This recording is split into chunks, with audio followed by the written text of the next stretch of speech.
Jam hiire mon bandiraɓe tedduɓe musidɓe sehilaɓe, dinguiɗal jamma bella hetto beela. En garti hande bindande gurdam neddanke deftere jinnaɗo men Yero Doro Diallo. Tawi eɗen garɗo e ngolɗo tindol mbiyowol gaño wawa hadde neɗɗo gueɗɗo mum. Gorko goto meeɗi lollirde añanagal, o yiɗina hoddiɓe makko hay finde subaka daña longguere mbaɗa e kunude mumen. kala ko tini hen goto dañi ɗo rewi foof mo bonna ɗum. omo wondi e debbo noon ina ɗeɓa hay ɓuurdemo bonde e añande yimɓe moƴƴere, nde wonno ko nanduɓe leeɓi naddata gaska.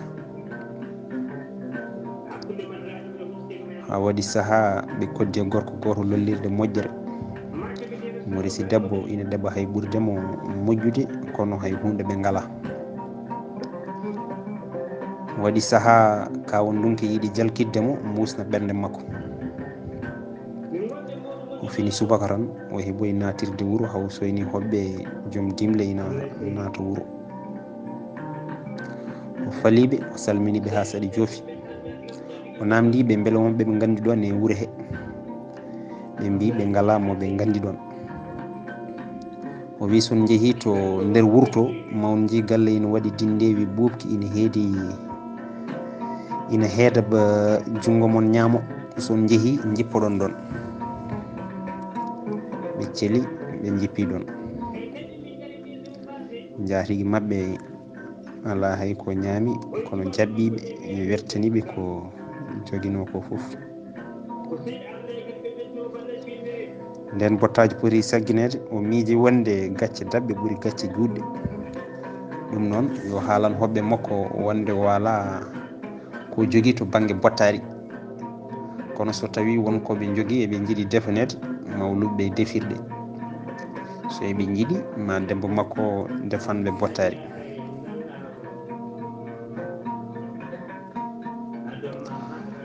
ɓe belti hen sanne, ɓe jaltini cengle e ceeli e nebam, ɓe totti debbo yo defanɓe. o deefi, hoɓɓe jaatigueɓe foof gotti ha kaari. ɓe paayi hirdude, ɓe guittu sofuru gertogal, ɓe dokki jaatigue o. nden ɓe kirdi debbo haasi to moyti, ari e galle ƴewde ko ñalli e galle he, o yi sofuru gertogal ina huumi. o doogui o haalnoyi joom galle makko, o wi hoɓɓeɓe dokki wajibe ma sofuru gertogal. gorko wi muñu mami waɗi feere haaɓe mbasa ngal. weeti subaka kadi o heeɓoyi caggal wuuro, haw soyni hoɓɓe, o faaliɓe, o salminiɓe, o namdi so eɓe jogui jaatigui, ɓe mbi ɓe ngala. o wi son jeehi ha nder wuuro to, mawɗo ji dindewi mawki ina daari e hakkude galle, ina heedi banggue ñamon, son jeehi jippoɗon ɗon.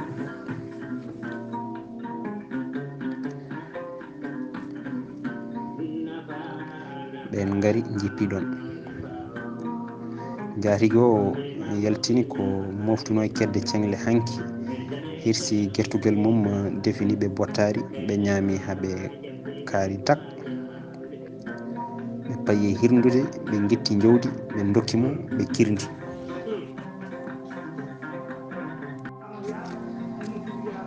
yeehi ha ɓooyi seeɗa, debbo haasiɗo wi muñu mi yaaha mi ƴeewoy soɓe kirsi gertugel mabɓe. o ari o tawi jawdi ina huumi ɗon, o doogui o rutti o haalani joom galle makko. o wi ɓe dañi jowguel. gorko wi muñu hami ara, subaka de mi wasnanɓe, janggo de mi gollaɓe ko booni, mi liiɓa e mabɓe hoɓɓe aduna ɓe foof, mi bonna galle mabɓe. koɗo foof beyɗo ɗo e wuuro ngo ko toon ñallata.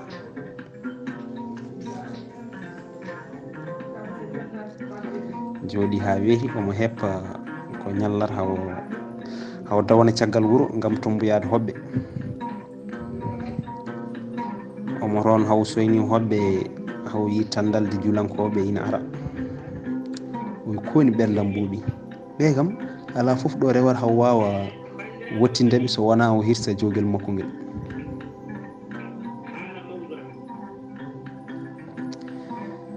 ɓe ngari haɓe ɓadi o faliɓe o salminiɓe o wiɓe wonɓe ganduɗon ɗo e wuuro he nde ɓe jaɓoro tawi o additima o wi hoto tampe yaade banggue goɗɗo son naati wuuro ngo tan mawon ji dindewi mawki ina heedi banggue moon ñaamo celen ɗon jippoɗon mawon teddine mbarani ɗon jowdi gottoɗon ha karon kirɗon tawa on poftimo seeɗa.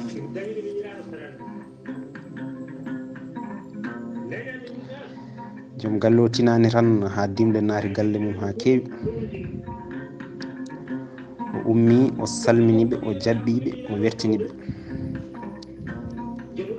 noddi debbo makko o wi joni noon holno mbaɗeten ha hoɓɓe men ɓe gotto te ala foof ko joguiɗen so wona jogel dokkono ɗen hanki guel. debbo wi kirsel ngel defanen ɓe gotto ko Allah jogui.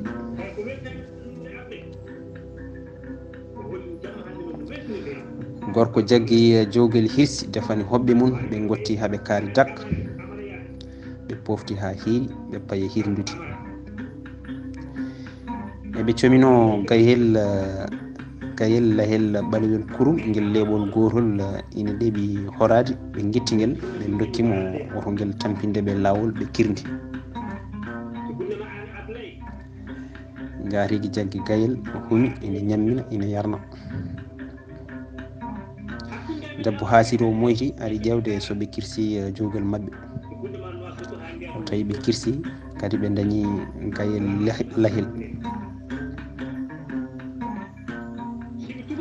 haasiri o naati galle o wi ari ko salmindeɓe o jooɗi omo ƴewtikindo o tawi galle o waɗi nguuro seeɗa saabu koɓe dañata hoɓɓe ko ndehe alay saago ko ƴeewa feere wonde ko lebtiriɓe. o jooɗi ha ɓooyi omo daara gayel ngel o wi wuuro ngel gayel de aɓani jaam ngel ina boni gabdi an kam ala foof ko dañata so wona guerta kon ɓalewon jowkon ɓalewon gayon ɓalewon te foof koko hiita ngel gayel sa ittani ngel e galle ma he joni keeɓa mette bonɗe ngel rondi ko sunu mawgu so tawino ko min jeeygel gayel mi nawat ngel ha ladde tan mi woppa ngel toon tobbi ñaamo ngel.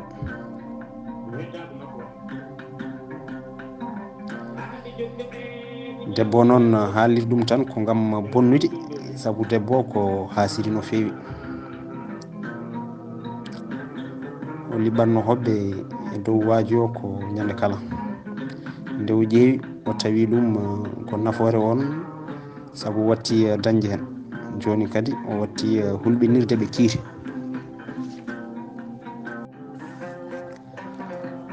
Allah waɗi noon gorko o ɗoftakimo e miijo makko o jokki e neede e toppitade gayel makko gayel woni ɗon ha harti galle wonti jipporde hoɓɓe nguura watti dañede galle weeli.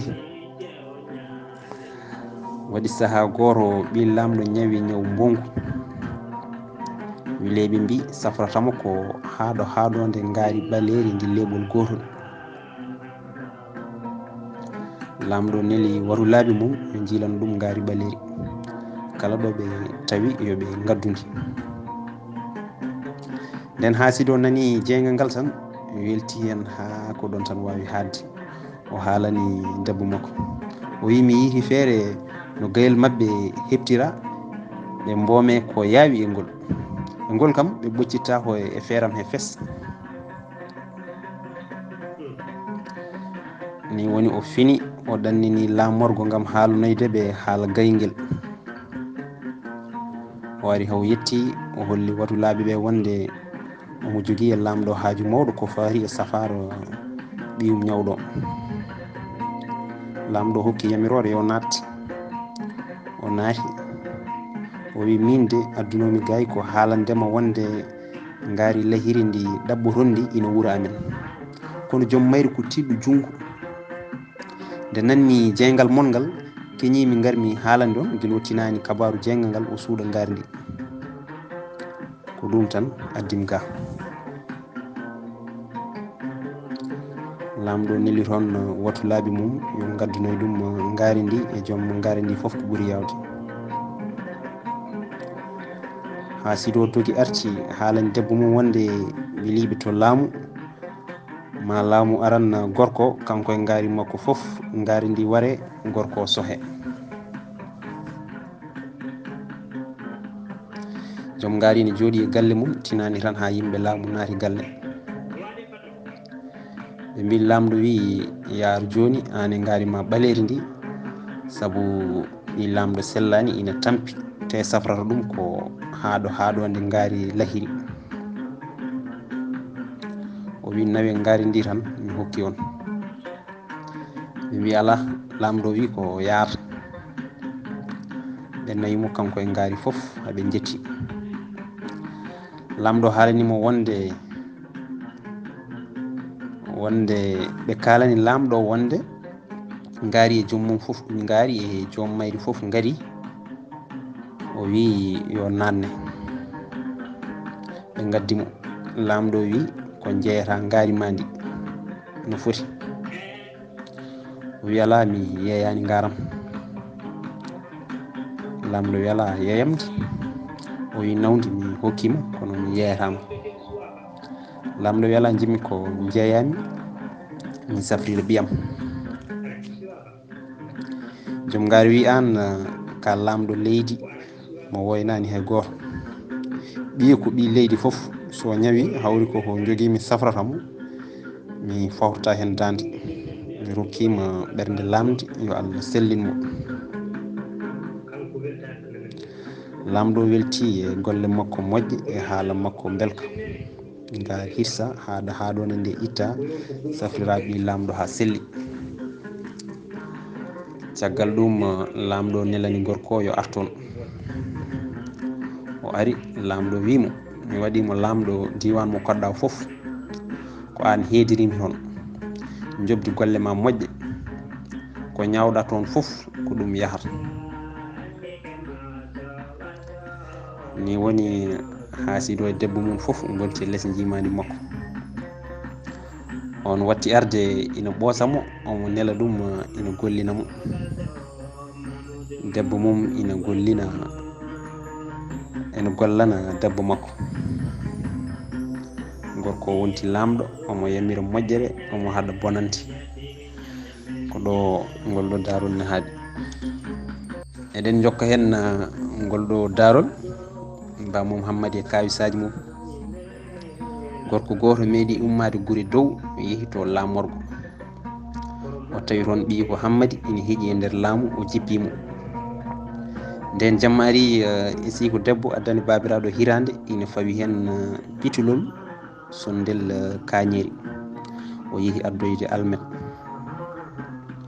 nde o artata tawi mawɗo hippiri hirande ñaami jaggi sondel heeli ɗum e dow lacciri ene sikka ko ɓellere. nden e sii ko debbo arti gorko ene heppa ko yettoto. o wimo Coumba onon de tew mon ngu ina fayi kono ngu safani hay hunde ngu urtata tew ni. debbo wi kaw ɗum de wona tew defɗen ko liɗɗi. babo jaabi ala Coumba ɓellere ƴakkumi ɗo nde wona tew. Coumba wi ɗum wiyete ko sondel koko huɓɓirte. ɗo tan babo luuki ko mbiɗa ko min koye feere boni mi mayat min koye hande komi maayo tawde mbiɗa ñammi ko jeenki ɗum ko toye koko warata. wati Hammady joftani taw Allah ni andi ko addimi ga saka mbiɗa ñaama jeenki. debbo wi ala ɗum ɗo ala ko waɗata wona toohe kono so denden ɓe tinima ɓe jaggere sibo ɓe mbiyata ka waɗi sali. o wi wonti jaam tawde warata. Coumba wi kaw minen ɗo e Daharu ko law min kirtoto. joni muño mi hippanma lacciri ma nder suudu ha lelde jona ñaama. Coumba nawi lacciri ndi hippunoyimo nder suudu. tawno Hammadi ina andi wonde babo ko juulowo jamma nde alay sago o addanamo montor pindinowomo tawa so fajiri yoni omo fina o juula e waktu. Hammadi addi montor fonde waktu mo fotata ummade o juulo waɗoyi nder suudu fayi ɗum e dow mbeɗu acciri baba noon tinani montor ina e suudu he o anda ni ko woni montor te nde o narata e suudu he o huɓɓani saaha o yiya ko woni e suudu he o naari tan o leeli o ɗani ha tataɓal jamma baba hijjiri tan nani montor ina sajƴa ina waɗa kac kac o wi ijam ɗum de ko dombi o feewi e montor kadi o yi montor o ina yilma o sikti ko guite dombi ɗi o ƴefti sowru makko o jiimi e montor o woni ɗum ha diggi e nder niɓɓere he o laañi o weddi boowal o arti o leeli ha subaka Hammadi ari salmindemo nde o jofnata salminaɗo tawi babo wi Hammadi cuuɗi mon ɗi no mbayi moƴƴude mango ni foof ko noon ɗi mbayi hewde dombi ɗo ɗi mbaali hadde mi ɗanade Hammadi baba ɗo koye ala dombi baba e min wima en waɗi dombi mbiya ala te hen wotor ko min wardi ɗum junggam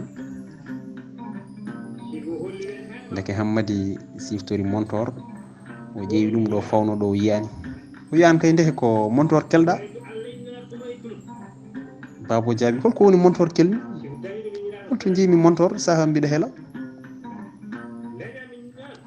Hammadi woni ɗaɓɓidde montor haw yiiti ina heela ha diggi o hocci montor o woni e jalde o wi ko oɗo montor nanɗa ina sajƴa tan cikkuɗa ko dombi babo wi beele ko montor ɗum kay ine nandi e dombi koy nde wannomi ɗanade de yeware laaɓi hakkude amen